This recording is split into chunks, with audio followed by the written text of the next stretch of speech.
ధర్నా ఇచ్చినట Twitter ఇవాళ.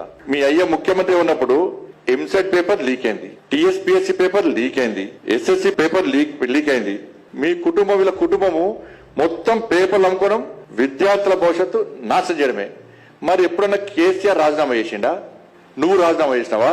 Group 1 paper leak అయితే దానికి వ్యతిరేకంగా ఫైట్ చేస్తుంటే ఎవడో 10th పేపర్ లీక్ చేస్తే వాడిని అసలు వర్క్ ఒక చేతగాక ఈ ఫాల్తుగాళ్ళు అర్ధరాత్రి నన్ను అరెస్ట్ చేసి 5 నిమిషాలకు ఒకసారి కేసీఆర్ అనే వ్యక్తి మందు దాగి ఫామ్ హౌస్ లో మందు దాగి సిపికి ఫోన్ చేసి ఏడేడు దిగుతున్నావు, ఎక్కడెక్కడ దిగుతున్నావు, ఎట్లా దిగుతున్నావు, బండి సంజయ్ డ్రెస్ వేసుకున్నాడా, ఏ డ్రెస్ వేసుకున్నాడు, ఏ ప్రాంతంలో ఉన్నావు, రాత్రి అంతా దింపాలే, పోలీస్ స్టేషన్ తీసుకురావద్దు, తెల్లారి జైలుకు పంపాలి. జైలుకు పంపారు. కోర్టు ఏం చేసింది? ఇది ఫాల్త్ కేసు, ఫాల్త్ కాళ్ళు పెట్టిన కేసు, దీనికి ఏం ఆధారం లేవని చెప్పి ముట్టికాలేసి కేసు కొట్టేసింది. మూర్ఖుడా, మీ బినామీ సంస్థ వల్ల, గ్లోబరీనా సంస్థ వల్ల 27 మంది ఇంటర్మీడియట్ విద్యార్థులు ఆత్మహత్య చేసుకున్నారు ఇదే తెలంగాణలో. దాని చాలా మంది విద్యార్థులు శివాల దగ్గర పోయాను. ఏమన్నావు అప్పుడు? కంప్యూటర్ తప్పు చేస్తా నాకేంది అన్నావు. మరి ఇప్పుడు ఎవరి న్యాయ చేసిండు? ఏడా ధర్నా చేస్తున్నావు, జంజీలకు ధర్నా చేస్తున్నావు. ఆ విద్యార్థులు అడగాలి, ఇది గల్లవట్టి అడగ ఉంటారు ఇవాళ. అరే ఫాల్తుగా 27 మంది విద్యార్థులు చనిపోయారు నీ మూర్ఖత్వం వల్ల, నీ బినామీ సంస్థ వల్ల. మరి దాని గురించి ఏమంటావు? టీఎస్పీఎస్సీ పేపర్ లీక్ చేసినావు, దాని గురించి ఎందుకు మాట్లాడతలేవు? ఇవాళ 10th పేపర్ లీక్ అయింది, దాని గురించి ఎందుకు మాట్లాడతలేవు? ఇవాళ ముసలి కన్నీరు కారుతున్నావు. ఈయన కట్ట ఢిల్లీలోనట విద్యార్థుల ఆందోళన కళ్ళ నిలొచ్చినాయట. నీకు మానవత్వం లేదు, మూర్ఖుని నువ్వు, నీ కళ్ళ నిలుస్తాయి.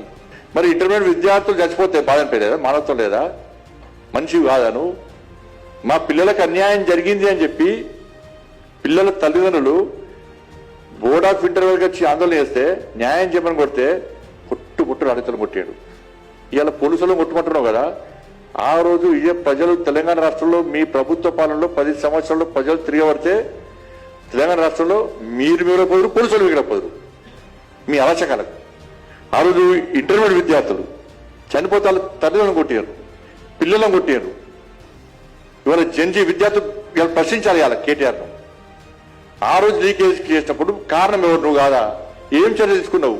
మీ అయ్యందుకు రాజీనామా వేయాలి, నువ్వెందుకు రాజీనామా వేయాలి, ఎందుకు లాఠీ చార్జ్ చేసినావు, మా తల్లి ఎందుకు అలగొట్టావు అని చెప్పి అడగాలి. ఒకసారి చూడు రండి, గ్లోబరీనా సంస్థ లేదు, ఇంటర్మీడియట్ విద్యార్థులేదు.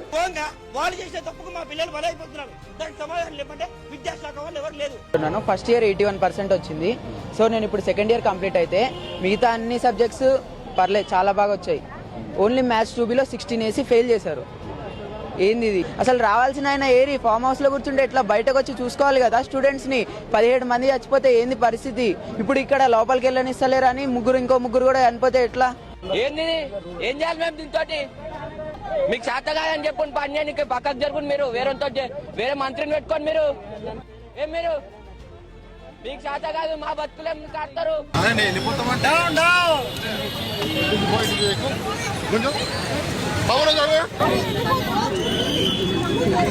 ఇంత దారుణం ఉంటుందా? ఇంత దారుణం